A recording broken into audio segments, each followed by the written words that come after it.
ඔන්න ඉතින් අද අරන් ඇවිල්ලා තියෙන්නේ සුපිරිම ඉන්දුනීසියන් හොරර් මූවි එකක්. මේකේ කතාව නම් අනිත් හොරර් මූවිස් වලට වඩා වෙනස්. කතාව පැත්තට ගියොත් දෙව්සා සේන් කියන්නේ අයියයි නංගි. මේ දෙන ජීවත් වෙන්නේ එයාලගේ අම්මත් එක්ක. එක දවසක් රෑ මේ දෙනගේ අම්මා මැරෙනවා. ඊට පස්සේ දෙව්සා සේන්ට සිද්ධ වෙනවා මෙයාලගේ තාත්තා ගාවට යන්න. තාත්තගේ නම තමයි අගුන්. අගුන් ඉන්නෙත් එයාගේ අම්මත් එක්ක. ඒ කියන්නේ දෙව්සා සේන් යන්නේ ඒ දෙනගේ ආච්චි ගාවට. මේ ආච්චි පිටින් පෙන කෙනා වුණාට එහෙම නෙවෙයි. ආච්චි උත්සාහ කරන්නේ මේ පවුලේ උරුමය දෙව්ට ටක් ගාලා බාර දෙන්න. මේ උරුමය කියන්නේ මේ දීපල ඉඩකඩම්ද, විශාල ධනස්කන්ධයක්ද, නැත්නම් භයානක වෙන මොකක් හරි දෙයක්ද? කතාව බලලම දැනගමු. ඉතින් මේ සුපිරිම කතාව තමයි 2024 ආපු තෙමුරාන් කියලා කියන්නේ. මේ ප්‍රශ්න වලට උත්තර ගන්න මාත් එක්ක කතාව අවසානයේ වෙනකම් බලන්න එන්න කියලා ආරාධනා කරනවා. එහෙනම් යමු මේ සුපිරිම හොරර් මූවි එකේ මොකක්ද වෙන්නේ කියලා බලන්න. කතාව පටන් ගද්දිම ගයත්‍රි කියන තරුණ ගැහැණු ළමෙක් මොකකට හරි බයේ දුවගෙන යනවා. එහෙම ගෙදරක් ඇතුළට ගිහින් ඇඳයට හැංගෙනවා. ඒත් කවුරු හරි කෙනෙක් ගයත්‍රි මේ දොර අරින්න කියලා කෑ ගහනවා. එහෙම මේ කෙනත් කොහොම හරි කාමරය ඇතුළට ඇවිල්ලා වටේ කැරකිලා එළියට යනවා. ගයත්‍රි හොඳටම බය වෙලා ඉන්නේ. අර ආපු කෙනත් එළියට ගියපු නිසා ගයත්‍රි ඇඳ යටින් එළියට එන්න හදනවා. ඒත් එක්කම යක්ෂාතක් ඇවිල්ලා ගයත්‍රිගේ කොණ්ඩෙන් අල්ලලා උඩට ඇදලා අරගෙන පැත්තකට ඇදගෙන යනවා. ඒත් එක්කම අපිට දෙන්නෙක් කතා කරනවා පෙන්නනවා. ගයත්‍රි මේක ගන්න අවුරුදු 20කට වඩා දැන් කාලයක් ගත්තා. අපිට වැඩි කාලයක් නැහැ. අපි අන්තිම හරියේ ඉන්නේ. මේ වගේ දේවල් ටිකක් කතා කරනවා. මේ දෙන මේ කතා කරන්නේ මොකක් හරි රිචුවල් එකක් ගැන වගේ කියලා තමයි කතා බහෙන් නම් අපිට තේරෙන්නේ. ඊට පස්සේ අපිට දේව් කියන කෙල්ල වැඩ ඇරිලා ගෙදර එනවා පෙන්නනවා. මෙයාගේ අම්මා කලබල වෙලා මොකකට හරි බය වෙලා වගේ කොළ තියෙන පොඩි කුප්පියක් දේව්ගේ කරට දානවා. දේව්ත් කියනවා මේ නිකන් කොළ ටිකක් විතරයි අම්මා මං ඉන්නවනේ මොකකටවත් බය වෙන්න එපා කියලා. දේව්ගේ සහෝදරයා වන සේන් තාම ගෙදර ආපු නැති නිසා දේව් එයාට කෝල් එකක් ගන්නවා. දේව් සේන්ට බනිනවා අම්මා ඔයා තාම ආපු නැති එකට කලබල වෙලා ඉන්නේ ඉක්මනට ගෙදර එන්න කියලා. කෝල් එකේදී සද්දයක් ඇවින නිසා ගිහින් බලද්දි අම්මා බොන්සායි කරපු පැලයක් ගෙනල්ලා ඒක බදාගෙන ඉන්නවා. දේව් ළඟට ආපුවාම ඒක භයානකයි. එයා අපිව වෙන් කරන්න හදනවා කියලා අම්මා මොනවදෝ දේව්ට කියනවා. මෙතනදී අම්මා මොකකට හරි හොඳටම බය වෙලා ඉන්නේ. එයාට විතරක් පේන අනිත් එයාට පේන්නේ නැති දෙයකට වගේ. දේව්ත් අම්මාව සංසුන් කරන්න උපරිම උත්සාහ කරනවා. මම මෙතන ඉන්නවනේ අම්මා. දැන් අපි ගිහින් බුදිය ගමු කියලා. දේව් අම්මාව සංසුන් කරනවා. ඊට පස්සේ රැ වෙලා දේව් නිදියන් ඉද්දි එකපාරටම ඇහැරෙනවා මොකකට හරි සද්දයක් ඇහෙන නිසා. එතකොට තමයි දේව්ට තේරෙන්නේ ඇඳේ හිටපු අම්මා නෑ කියලා. දේව් ෆෝන් එකේ ටෝච් එක ගහගෙන අම්මා හොයාගෙන සද්ද ඇහුන පැත්තට යනවා. අපිට පේනවා දේව්ගේ අම්මා මේ වෙලාවේ පිටිපස්සෙන් එහාට මෙහාට යනවා කියලා. ඊට පස්සේ ආපහු පිටිපස්සෙන් සද්දයක් ඇහෙන නිසා දේව් ඒ පැත්තට යද්දි එකපාරටම දේව්ගේ ඉස්සරහටම එයාගේ අම්මා එනවා. දේව්ත් හොඳටම බය වෙනවා. මේ වෙලාවේදී තාම බය වෙලා වගේ බලාගෙන ඉන්නවා එයාගේ අම්මා එක පැත්තක් දිහා. නිකන් එයාට විතරක් පේන දෙයක් මෙතන ඉන්නවා වගේ. කොහොම හරි අම්මව සංසුන් කරගන්න දේව්ට පුළුවන් වෙනවා. ඊට පස්සේ ටික වෙලාවකින්ම දේව්ගේ මල්ලි සේන් ගෙදර එනවා. සේන් දේව්ට බොරුවට කියනවා මට රෑ වෙනකන් වැඩ තිබ්බා කියලා. දේව් සේන්ට බනින්නේ ඔයා වෙලාවට ආවේ නැති වුණොත් අම්මා කලබල වෙනවා කියලා ඔයා දන්නවනේ. මට එයාව අද තනියෙන් සංසුන් කරන්න උනා කියලා. දැන් පහෝදා උදේ දේව් යනවා උපදිස්ත්‍රික් කාර්යාලයට. එයාට අන්තර්ජාල සම්බන්ධතාවය ලබා දෙන්න තමයි දේව් යන්නේ. එතනට ගිහපුවම දේව්ට දැනගන්න ලැබෙනවා ඒ ආයතනයේ ලොක්කා මේකට වෙන කට්ටියක්ව සම්බන්ධ කරගෙන කියලා. එතනදී සේන්ගේ යාළුවෙකුත් දේව්ට හම්බෙලා එයාත් එක්ක කියනවා ඔයාලගේ ලොක්කා නම් මහා අපතේ කියලා. ඉතින් ඔන්න රෑ වෙලා දේව් නිදාගන්න යනකොට මෙයා දකිනවා කාමරෙන් එළියේ හෙවණැල්ලක් වගේ එකක් එහාට යනවා කියලා. දේව්ත් මේ මොකක්ද කියලා බලන්න දොර ඇරගෙන එළියට ඇවිල්ලා බලාගෙන ඉදිම පිටිපස්සෙන් අත දාලා කළු ඇඳගත්ත මුහුණ කවර් කරගෙන හිටපු දෙන්නෙක් දේව්ට ඇදලා ගන්නවා. ඒ කටේ දේව්ගෙන් අහන්නේ කෝ ඔයාගේ මල්ලි කියලා. මෙයාලා සේන්ව තමයි හොයන්නේ. දේව්ත් කියනවා මම දන්නේ නෑ කියලා. ඒතර කළු ඇඳගත්ත පොර දේව්ට ගහ ඒකමයි අහන්නේ. මෙහෙම ඉන්නකොට මේ සද්ද බද්ද ඇහිලා එළියට ආපු දේව්ගේ අම්මා වීදුරු බෝතලයකින් එතන හිටපු එක්කෙනෙක්ගේ ඔළුවට ගහනවා. ඒත් වැඩක් උන්නේ නැහැ. ඒ මනුස්සයා දේව්ගේ අම්මටත් හොඳටම පහර දෙනවා. දේව් කෑ ගහනවා. ඒ දේව්ට මොකුත් කරගන්න බෑ. එහෙම බාත්රූම් එකට ඇදගෙන ගිහිල්ලා දේව් ඉස්සරහම එයාගේ අම්මව බාට්ටබ් එකේ ගිල්ල සේන් කොහෙද කියලා අහනවා. දේව්ගේ අම්මට පහර දෙන පුද්ගලයා කියන්නේ උඹ දන්නවද උඹේ පුතා මහා අපතේ ඌ වෙන ගෑනුත් එක්ක නිදා ගන්නවා. එහෙම කිය වද දෙනකොට දේව්ගේ අම්මා මොකක් හරි උල් ආයුධයකින් අර පුද්ගලයාට අනිනවා. ඒකට තරහා ගත්ත අර කෙනා දිග පිහියක් අරගෙන දේව්ගේ අම්මගේ මූණට පාරක් කෙල්ල කරනවා. කෙලිම බාට්ටබ් එකට දානවා දේව්ගේ අම්මව. දේව්ගේ ඇස් ඉස්සරහම එයාගේ අම්මා මිය යනවා. දේවට මුකුත්ම කරගන්න බැරි වුණා. ඊට පස්සේ අපිට පේන්නනවා මේ නිවුස් එක අගුන් කියලා කෙනෙක් දකිනවා ටැබ් එකකින්. මේක ගයත්‍රි දන්නවද කියලා එයා අහපුවාම එතන හිටපු කෙනෙක් අකුන්ට ඔව් කියලා උත්තර දෙනවා. දැන් ආපහු දේව්ලයා ගෙදර තත්ත්වෙ පෙන්නනවා. දේව් බිම ඉඳගෙන කලකිරීමෙන් වගේ ඉන්නවා. මොකද එයා ඉස්සරහම අම්මා මැරුවත් මුකුත් කරගන්න බැරි වුණ නිසා. දේව් සේන්ගෙන් අහනවා තමුන් මොකක්ද කරේ කියලා. මොකද ඊයරයා ගෙදරට පැනපු කට්ටිය ආවේ දේව්වත් එයාගේ අම්මවත් හොයාගෙන නෙවෙයි සේන්ව හොයාගෙන. සේනේ ප්‍රශ්න වලින් මග හැරලා ඉන්න හැදුවත් දෙව් කියනවා මම දන්නවා තමසගේ යාළුවා ගැන. ඒ නිසා මං ඔයගෙන් අහන්නේ ඔයා මොකක්ද කරේ කියලා. කිව්වේ නැත්තම් මං ඒක වෙන කෙනෙක්ගෙන් ඒක දැනගන්නම් කියලා සේන්ට කියනවා. ඒ සේන් මම දන්නේ නැහැ කියලා කියද්දි දෙව් කෑ ගහනවා. ඊට පස්සේ බැරිම තැන අඬ බිමින් ඉඳ ගන්නවා. ඔන්න රැවලා දෙව් අම්මගේ බඩු බාහිර ආදී දිහා බලාගෙන ඉන්නවා. ඒවා චෙක් කරද්දි දෙව්ට හම්බෙනවා කැසට් වගේක්. ඒ කැසට් ටේප් එකකින් සින්දුවක් අහගෙන අම්මගේ පරණ ෆොටෝ එහෙම බලාගෙන ඉන්නවා. ඊට පස්සේ කාමරෙන් එළියට යන්න කියලා හිතාගෙන ලයිට් එක නියපු දෙව් දකිනවා අම්මා ඇඳ උඩ ඉන්නවා කියලා. ඒ ලයිට් එක දාපු ගමම අම්මා එතනින් අතුරුදහන් වෙලා යනවා. මේ දෙව්ගේ හිතේ තියෙන කලබල ගතිය නිසාද නැත්තම් වෙන මොකක් හරිද? දැන් උදේ වෙලා සෙන් දුවගෙන එනවා එළියට. මොකද බයික් එකේ වාරකේ ගෙව්වේ නැහැ කියලා අදාළ කට්ටිය බයික් එක උස්සන් යනවා. ඒ වෙලාවෙන් බල්ලා ගෙදර මිදුලේ වාහනයක් නවත්තනවා. ඒ ඇවිල්ලා ඉන්නේ අගුන්. අගුන් කියන්නේ දෙව්සා සෙන්ගේ තාත්තා. මෙතන පොඩි කාලෙදිම මොකක් හරි විශේෂ හේතුවකට අම්මා එක්ක වෙන දිහාවකට යවලා තිබුණා. එහෙමයි කියලා දෙව්සා සේන් දන්නේ. ඒ දෙන්න දැන් හිතන් ඉන්නේ පොඩි කාලේ දාලා ගිහපු කෙනා ඇයි ආයෙත් මේ ඇවිල්ලා ඉන්නේ කියලා. අගුන් කියනවා මට සමා වෙන්න. ඔයාලා මගෙත් එක්ක එනවා නම් අපිට ආයෙ එකතු වෙන්න පුළුවන් කියලා. සේන් එකට කැමති වුණා දෙව්ගේ නම් කිසිම කැමැත්තක් නැහැ. එහෙනම් ඔයා තනියම මෙහෙ ඉන්න කියලා කියද්දි ඔම්ම තනියම තමයි අම්මව බලාගත්තේ. තමුන් ගෙදර ඉන්නෙත් නැහැ කී බැනලා එතනින් නැගිටලා යනවා. අගුන් කොහොම හරි සේන්ව කතා කරලා මේ වැඩේට කැමති කරගන්නවා. එහෙම අගුන් එයාව මැරුවේ කවුද කියලා අහනවා. දැන් රැවෙලා දෙව් නිදාගෙන ඉදි වතුර වැටෙන සද්දයක් ඇහෙනවා. දෙව්ත් නැගිටලා ගිහින් බලද්දි ටැප් එක කැඩිලා. ඒක ගිහින් වහලා ආපහු යන්න යද්දිම ඉබේම ආපහු ඒ ටැප් එක ඇරෙනවා. ඊට පස්සේ බාත් ටබ් එක තියෙන දියවනු සද්දයක් ඇහෙන නිසා දෙව් යනවා ඒක බලන්න. බාත් ටබ් එකේ වතුර ලේ බවට හැරිලා තිබුණා. ළඟට යද්දිම ඉබේම දොරත් වැහෙනවා. ඒත් එක්කම අම්මගේ අවතාරය මට උදව් කරන්න කියලා දෙව්ට කියනවා. හැරිලා බලද්දි අම්මගේ අවතාරයේ තියෙනවා බාත් ටබ් එකේ. එහෙම හැරිලා යන්න යද්දිම දෙව්ගේ මූණ ඉස්සරහට ආපු අවතාරය මට උදව් කරන්න කියලා කෑ ගහනවා.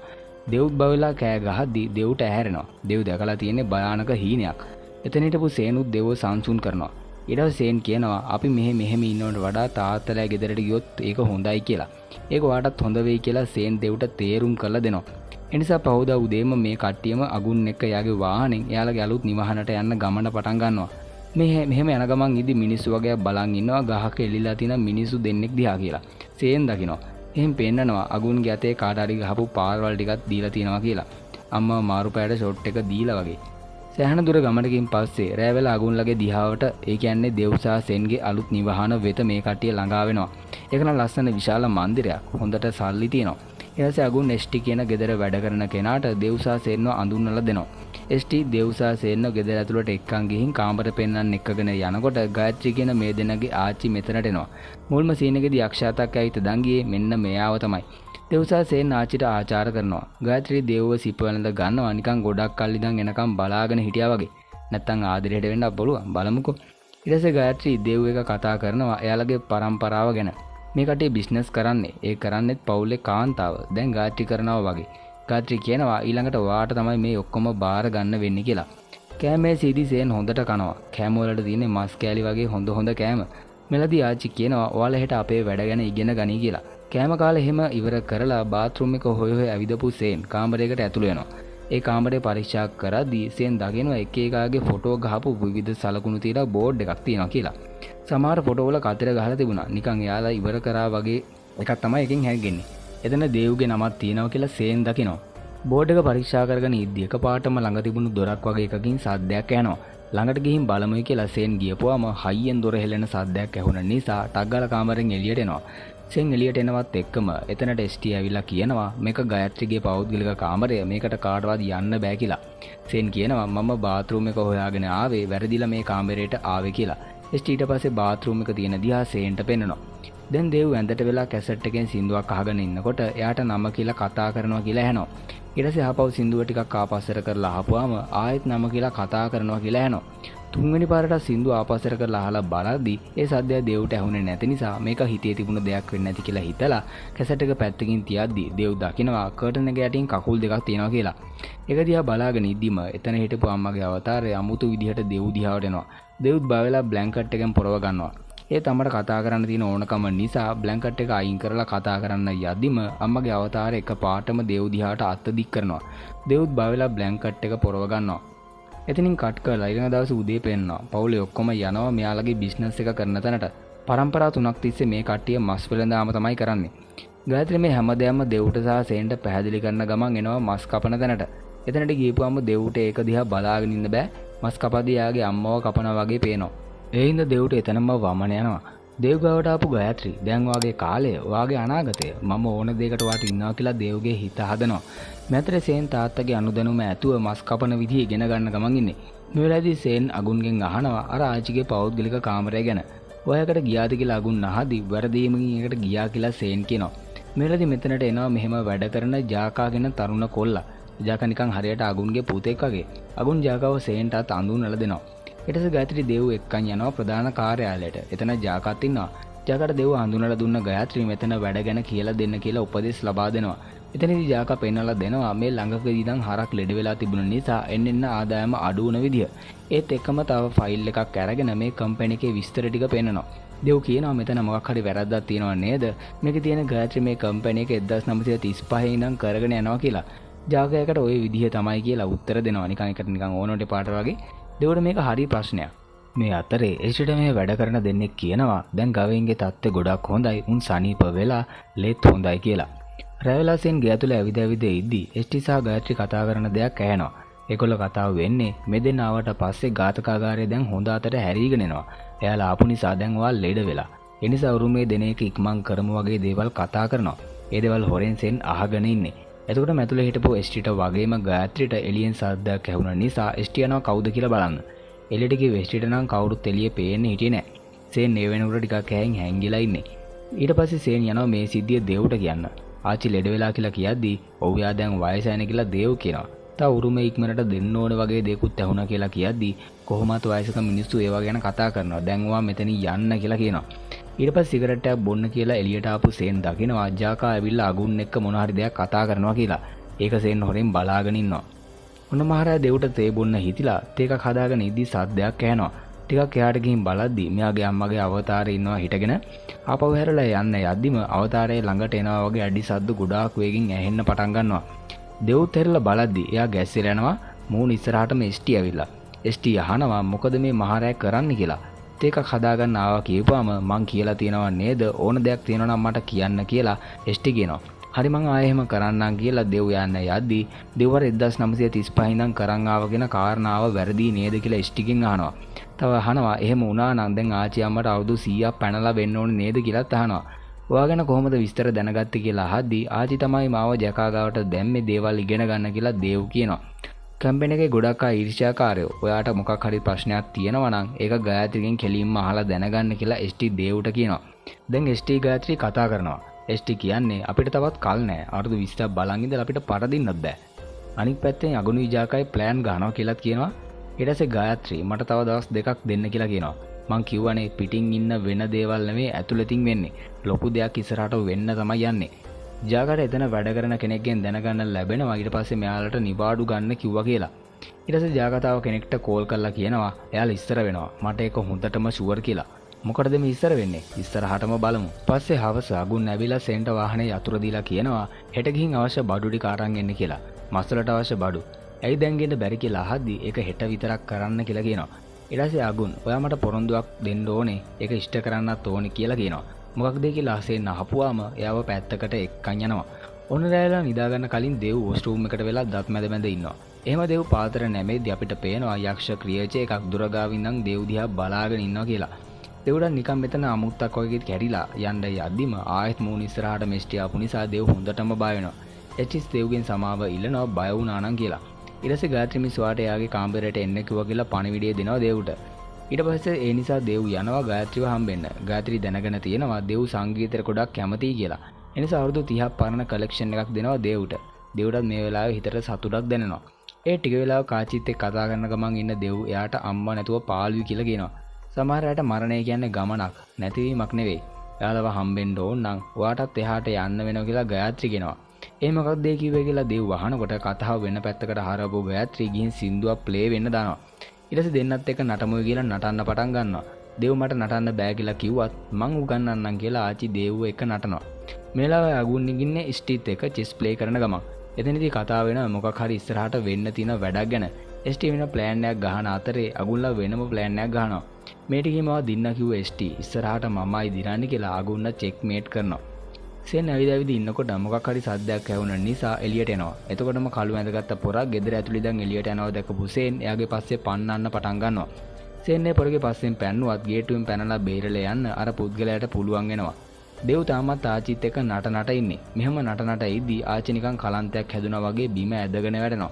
දෙව් කෑ ගන්න සද්දය ඇහිලා ස්ටි ටක් ගාලා ඒ පැත්තට යනවා. හොරා වහලා ගන්න බැරි වුණ නිසා ගෙදර ඇතුළට දුවගෙන ආපු සේන්ට අගුන්න හම්බෙනවා. සේන් විස්තරේ කියද්දී ඔයා ගිහින් විවේක ගන්න මම ඒක බලා ගන්නම් කියලා අගුන් කියනවා. එතකොට හොරා අල්ලන්නේ නැද්ද කියලා අහද්දී ඔයා යන්න කියලා අගුන් සේන්ට ඊට එහා මුකුත් නොකියා මෙතනින් යනවා. ස්ටි ගායත්‍රි වැඳෙන් හාන්සි කරාට පස්සේ දෙව්ට කියනවා ගායත්‍රි මිස් ලෙඩ වෙලා ඉන්නේ එයාට මහන්සි වෙන දේවල් දැන් කරන්න බෑ කියලා. ඉස්සලට සේන් දැක්කා කිව්වේ කෙනෙක් අන්නයා වෙන කවුරුත් නෙවෙයි ජාකා. ජාකා අගුන්ට පෙට්ටියක් ගෙනත් දෙනවා අර ගෙදර ඇතුලේ තිබිලා. අගුන් කියන්නේ සේන් සහ දෙව් වෙන්න කලින් ඝාතකාගාරයේ තත්ත්වය අවුල් වෙලා තිබුණේ. ඒ කියන්නේ හරක් ලෙඩ වෙලා ගොඩක් හරක් මැරුණා. ඒ මේ දෙන්නාවට පස්සේ හරක්ට තිබුණ ඔක්කොම ලෙඩ සනීප වෙලා ඔක්කොම යථා තත්ත්වයටපත් වෙලා අම්මාගේ ඇඟේ ඉන්න යක්ෂයා අවදි වෙලා ඒ යක්ෂයා අම්මව ඇතුලෙන් කනවා විතරක් නෙවෙයි දැන් අලුත් එක්කෙනෙක්ව හොයන ගමනුයි ඉන්නේ. ඒක නා වෙන කවුරුත් නෙවෙයි දේව්. ඒක නවත්තන්න එකම එක ක්‍රමයයි තියෙන්නේ. ඒක තමයි මේ පෙට්ටිය ඇතුලේ තියෙන්නේ. මෙහෙම කියලා හෙට මාවයි සේන්වයි ඝාතකාගාරයේදී හම්බෙන්න කියලා අගුන් ජාකාට කියනවා. ඊට පස්සේ මහ රාත්‍රියේ ගෙදර ඇතුලේ ඉන්න අගුන් ජාකා ගෙනත් දුන්න පෙට්ටිය විවෘත කරනවා. ඒකේ තිබුණ කිනිස්සක්. එයාගේ අම්මගේ බිරිඳගේ ෆොටෝ හැම බලලා ඒ කිනිස්ස අරගෙන හිමීට උඩ තටුවට ඇවිදගෙන යනවා. කෙලින්ම ගායත්‍රිගේ කාමරයට ආපු අගුන් මට සමා වෙන්න අම්මේ මම මේක කරන්නේ මගේ දරුවන් වෙනුවෙන් කියලා අර කිනිස්සෙන් අනින්න යනවත් එක්කම පිටිපස්සේ ඇඟිල්ල හිටපු එස්ටි අගුන්ගේ බෙල්ලට කතුරෙන් අනිනවා. තමන්ගේ පුතා මැරෙන එක ගායත්‍රිට බලාගෙන ඉන්න උනා. ඊට පස්සේ එස්ටි අගුන්ගේ බොඩි එක එතනින් ඇදගෙන යනවා. දැන් පහුදා උදේ අගුන් කිව්ව විදිහට උදෙන්ම ජාකා එනවා ඝාතකාගාරයට. එයා එන්නේ ෆෝන් එක ඔබ වෙන 100ක. ඉස්සරහට එනකොටම කහුල් දෙකක් ඇඟේ වදිනවා. උඩ බලපුවම තමයි ජාකාට වෙලා තියෙන දේ තේරුම් යන්නේ. ඒත් මෙතනට දාව වැඩ කරන කට්ටිය ඇවිල්ලා ජාකගෙන් අහන්න ගන්නවා. ඔයා තමයි මෙතන මුලින්ම හිටියේ මොකක්ද මෙතන උනේ කියලා. ජාකාත් හොතරනම්බ බය වෙලා මම දැන් ආවේ මුකුත් දන්නේ නැහැ කියලා දුවලා යනවා. කට්ටියත් මෙයාගේ පස්සෙන් පන්නනවා. ජාකා දුවද්දී සේන්වයි දේවුතයි ඇඟෙත් හප්පෙනවා. මොකද මේ වෙලා තියෙන්නේ කියලා ගිහින් බලපුවම මේ දෙන්නට පේන්නේ උඩ එල්ලිලා තින තාත්තගේ මල්ල සිරුර. සේන් මේක දරා ගන්න බෑ. මොකද සේන් තාත්තට ගොඩක් ඇලුම් කළ නිසා. තාත්තගේ අවමංගල කටයුතු ඉවර කරලා කෑම මේසේ කට්ටිය වාඩි වෙලා ඉන්නවා. ඒත් කවුරුත් කෑම කන්නේ නැහැ. ගායත්‍රි මෙතනින් ගියාට පස්සේ සේන් දෙව්ට කියනවා අපි මෙහෙ යන්න ඕන කියලා. සේන් තමයි මෙහාට එමු කිව්වේ අම්මා මරුණට පස්සේ. ඒ නිසා දෙව් එහෙම ප්‍රශ්න කරද්දි මට ඒක දැන් විස්තර කර ඉන්න බෑ. අපි මෙහෙන් යන්න ඕන කියලා සේන් කියනවා. සේන් නැගිටලා යන්න යද්දි එයාව නවත්තපු දේව් ගිහින් ඉඳගෙන හිමින් කතා කරන්න කියලා කියනවා. මම දන්නවා ඔයා කලබල වෙලා ඉන්නේ. අම්මා මරුණට පස්සේ මටත් එහෙම වුණා. මට පිස්සු වැදුනා වගේ කියලා දේව් කියනකොට සේන් කියනවා තාත්තව අම්මත් එක්ක සංසන්දනය කරන්න එපා කියලා. මොකද අම්මා 100ෙන් නෙවෙයි හිටියේ. තාත්තට 100 තිබුණා කියලා තමයි සේන් කියන්නේ. අගුන් සේන්ට කියලා තියෙනවා අපි දේවව බලා ගන්න ඕන කියලා. ඒ නිසා සේන් කියන්නේ තාත්තා 100 දියුණ අසාගෙන වෙන්න බෑ. එයාට මොකක් හරි කරලා කියලා. තාත්තට අම්මට වගේ පිස්සු නෑ කියලා කියද්දී දේව්ට කේන්ති යනවා. දිගින් දිගටම තාත්තට චෝදනා කරද්දී සෙන් අනිත් පැත්තට ඔයා එන කලින් අපි සතුටින් හිටියා. ඔයා ආවට පස්සේ ඒ කට්ටිය වෙන්නුණා. ඒ නිසා අම්මට පිස්සු වැදුනා කියලා දෙන්න දැන් මෙතන වලි. ඒ නිසා මේ හැම දෙයකටම මමද වග කියන්න ඕනේ. අම්මා මැරුණෙත් ඔයා නිසා. තාත්තා මැරෙන්නේ නැත්තේත් ඔයා නිසා කියලා දේව් සෙන්ට කෑ ගහද්දී තවත් මේක ඉවස ගන්න බැරි සෙන් දේව්ගේ කනට පාරක් ගහනවා. ඊට පස්සේ දේව් සෙන්ට බැනලා මෙතනින් යනවා. ඒ මවුලෙන් පඩිපෙළ දිගේ යන සේන්ට ස්ටිව හම්බෙනවා. මට තේරෙනවා ඔයාලා දෙන්න ඉන්න තාත්තේ මාත් නෑ ගැති අගුන්ට. මොකද එයා මට ගොඩක් උදව් කරලා තියෙනවා. මේ බිස්නස් එක වටන්න කට්ටිය බලාගෙන ඉන්නේ. මං හිතන්නේ මේක කලේ ජාකා කියලා ස්ටි මෙතනින් යනවා. එච්චි තමයි අගුන්න මැරුවේ. නමුත් ඒ බවක් සේන්වත් දේව්වත් දන්නේ නෑනේ. ඉතින් ඔහොම ඉද්දි සේන්ගේ ෆෝන් එකට මැසේජ් එකක් එනවා. දන්නේ නැති නම්බර් එකකින්. මැසේජ් එකේ තියෙන්නේ අද රෑට ගවමඩුවේදී තනියම මාව හම්බෙන්න කියලා. අම්මත් නැති වුණා තාත්තත් නැති වුණා. ඒ දුවට කාමරේට වෙලා අඬාගෙන ඉන්න දේව්ට කවුදෝ කතා කරනවා ඇහෙනවා. දේව් හැරලා බලද්දී ඒ හිටියේ කලින් මැරුණ එයාගේ අම්මා. දේව් ළඟට ගිහින් අම්මගේ අත අල්ලගෙන ඔයා නැතුව ගොඩක් පාළුවෙන් හිටියේ. මට සමා වෙන්න මට ඒවා බේර ගන්න බැරි වුණා කිය සෑහෙන දුක් වෙනවා. එයාමගේ අවතාරය සංසුන් වෙන්න දේව් මං ඔයා ගාව හැමදාමත් ඉන්නවා. ඒකට ඔයා මට අහුම්කම් දෙන්න ඕනි කියලා කියනවා. දේව් අම්මට කියන්නේ අම්මා ළඟ ඉන්නවා නම් මම ඕනම දෙයකට කැමතියි කියලා. දේව් තමගේ උකුලේ ඔළුව තියාගෙන ආයෙ මාව දාලා යන්න එපා කිය අඬනවා. අපිට පෙන්නනවා ඒ ඇත්තටම එයාගේ අම්මා නෙවෙයි යක්ෂයෙක්. ඒ යක්ෂයා දේව්ගේ අම්මගේ ස්වරූපෙන් ඇවිල්ලා දේව් එයාගේ පැත්තට නම්ම ගන්න තමයි දැන් බලන්නේ. ඉස්සර සේන්ගේ ෆෝන් එකට දන්නේ නැති නම්බර් එකකින් මැසේජ් එකක් ආවනේ රැට ගව මඩුවට එන්න කියලා. ඒ නිසා සේන් යනවා ගව මඩුවට. එතනට ගිහපු සේන්ට හම්බෙන්නේ ජාකව. සේන් හිතන් ඉන්නේ ජාකා තමයි තාත්තා මැරුවේ කියලානේ. ඒ නිසා සේන් පොකට් නයිෆ් එකක් එළියට ගද්දී ජාකා කියනවා මට හැමදේම පැහැදිලි කරන්න පුළුවන් පොඩ්ඩක් මං කියන දේ අහලා ඉන්න කියලා. ඒ සේන්ට ඉවසන් ඉන්න බැරි වුණා. හිමීට ළඟට ගියපු සේන් අර පිහියෙන් ජාකාට අනිනවා. ජගත් පැනලා යන්න උත්සාහ කරනවා. ඒ ජාකාව බිම පෙරලා ගත්ත සේන් එයාට බෙල්ල මිරිකගලම එයාව මරලා දානවා. ජාකාව මරලා දැම්මට පස්සේ ඒ පිහියේ යතුරක් තියෙනවා කියලා දකිද්දී සේන්ට දැන් මතක් වෙලා එතනින් යනවා. එහෙම සේන් යන්නේ තාත්තගේ වාහනේට. එදා තාත්තා පොරොන්දුවක් වෙන්න ඕන කියලා කිව්වනේ. ඒක තමයි හෙට මේ පෙට්ටිය ඇරලා බලන්න කියන එක. ඒ පෙට්ටියේ තිබිලා පොතක් හම්බ වෙනවා. ඒකේ තියෙනවා සියලුම විස්තරේ. උරුම චාරිත්‍රය ගැන, යක්ෂයා පරම්පරාවේ කාන්තාවක් ඇතුළට යවනකොට පිරිමි දරුවා බිලිදීම, අන්න ඒ වගේ මේ ආච්චිලා ඉස්ට්‍රේලියා එකතු වෙලා දේවුට කරන්න යන දේ සේව් දැනගන්නවා. ඒත් මේ වෙනකොටත් ගායත්‍රී වැඩේට බැහැලා ඉන්නේ. දේවුටත් එයාගේ අම්මව හැම වෙලේම දැන් පේනවනේ. ඒ ඇත්තටම අම්මා නෙවෙයි. ඒ යක්ෂයා. ඒ නිසා ගායත්‍රී දේවුට කියනවා අම්මාව බලන්න ඕනේ නම් ක්‍රමයක් තියෙනවා කියලා. ඒකට දේවුත් එක්ක පයින්ම කැමති වෙනවා. ඊට පස්සේ අගුන් ගායත්‍රිය මරන්න උත්සාහ කරපු පිහිය අරගෙන ඉස්සලාම එයාගේ අතේ කැපුමක් දාගන්නවා. ඒකම දේවුටත් කරන්න කියනවා ඉක්මනට අම්මාව බලන්න යවුනේ නම්. මෙච්චර කාල යක්ෂයා ගායත්‍රී යටතේ හිටියා. මේ අත් කැපුම කරලා දෙන්නගේ අත් දෙක එකතු කරාම නිකන් ගායත්‍රික ඇඟේ ඉන්න යක්ෂයාට දේවුගේ ඇඟට යන්න ඕන පළවෙනි ගිවිසුම ගැහුවා වගේ දෙයක් තමයි වෙන්නේ. ඉතින් මේ දේ වෙනවා. සියලුම විස්තරය දැනගත්ත සේන් දේව හොයාගෙන ගෙදර හැම තැනම ඇවිදිනවා. එක තැනකදී සේන් දකිනවා දේව බිම වැටිලා ඉන්නවා. ඒ වගේම ළඟ තිබුණු කෑම්බ බීම වලත් පණුවෝ ඉන්නවා. දේව උසගත සේන් එයාව වාහනේට ගාවට එක්කන් යනවා. ඒත් වාහනේ යතුරු අරින්න බලද්දි යතුරු නැහැ. ඊට පස්සේ යතුරු හොයන්දී පිටිපස්සෙන් ආපු ST යතුරු ඉස්සරහට දික් කරනවත් එක්කම සේන් ගැලුවට පාරක් ගහලා සිහිය නැති කරලා දානවා. දැන් බලද්දි මේ කට්ටිය ඉන්නේ අමුතුම තැනක. ඔක්කොම කට්ටිය සුදු පාරට ඇඳගෙන ඉන්නේ. දෙව්වයි සේන්වයි පුටුවකට තියලා ගැට ගහලා. මෙතනදී තමයි ආච්චිගේ උරුමය දෙව්ට දෙන්න යන්නේ. කොහොමද උරුමය? මේ රිචුවල් එක කරන්නේ ST. මේ ST කියන්නේ නිකම්ම සේවිකාවක් විතරක්ම නෙවෙයි. මේ රිචුවල් එක කරන්න අවුරුදු ගාණක් යක්ෂයා වෙනුවෙන් හිටපු කෙනා. ඊට පස්සේ අර කිනිස් අරගෙන සේන් ගාවට ගිහින් බෙල්ල කපනවා. බෙල්ලෙන් ආපු ලේ එකතු කරගත්ත ST ඒ ටික එහෙමම ගිහින් දෙව්ට පෝලා රිචුවල් එක ආරම්භ කරන්න තමයි දැන් යන්නේ. දෙව් වැස් ඉස්සරහම එයාට එයාගේ සහෝදරයක් නැති වුණා. අර පොතේ සඳහන් කරලා තිබුණනේ ගැහණු ළම දරුවට යක්ෂය ඇතුළු කරන්න පවුලේ පිරිමිරාව බිලි දෙනවා කියලා. ඒක තමයි මෙතන සිද්ධ වුනේ. රිචුවල් එක වෙන අතරතුර තවත් ආත්ම වටේ රැස් වෙනවා. ඒ වගේම මෙතන ගායත්‍රීත් ඉන්නවා. රිචුවල් එක වෙන නිසා දෙව්ට ගායත්‍රීව ටිකෙන් ටික එයාගේ අම්මා වගේ පේන්න පටන් ගන්නවා. ඒ නිසා දෙව්ත් අම්මා කියලා ඒ අවතාරයට කතා කරනවා. ඒ යක්ෂයා ටිකෙන් ටික ඉස්සරහට එන ගමන් එයාගේ ඇත්ත ස්වරූපයට හැරෙනවා. එතකොට තමයි දෙව්ට තේරුම් ගන්නේ ඒ අම්මා නෙවෙයි යක්ෂයා කියලා. ඒ වෙනකොටත් දෙව් පාරක්කු වැඩි ඒ යක්ෂයා දෙව්ගේ ශරීරයට ඇතුල් වෙනවා. අන්තිමේට කියනවා අන්ධකාරය පස්සේ දුවන්න එපා. ඒ වගේ ඇති වෙන්නේ කරදර විතරයි. තමන් අදහන ආගම විශ්වාස කරලා ජීවත් වෙන්න කියලා. අපිට දැන් හිතන්න වෙනවා තවත් කාලයක් දෙව්ගේ ශරීරය භාවිත කරලා යක්ෂයා ජීවත් වෙයි කියලා. ඉතින් ওই විදිහට තමයි මේ සුපිරිම ඉන්දුනීසියන් හොරර් මූවි එක ඉවර වෙන්නේ. මේ මූවි එකට කැමති නම් ලයික් කරන්න අමතක කරන්න එපා. ඒ වගේම channel එකට අලුතෙන් නම් සෙට් උනේ subscribe කරලා තියාගන්න. එහෙනම් නැවතත් ලස්සන මූවි එකකින් හමු වෙමු. Thank you.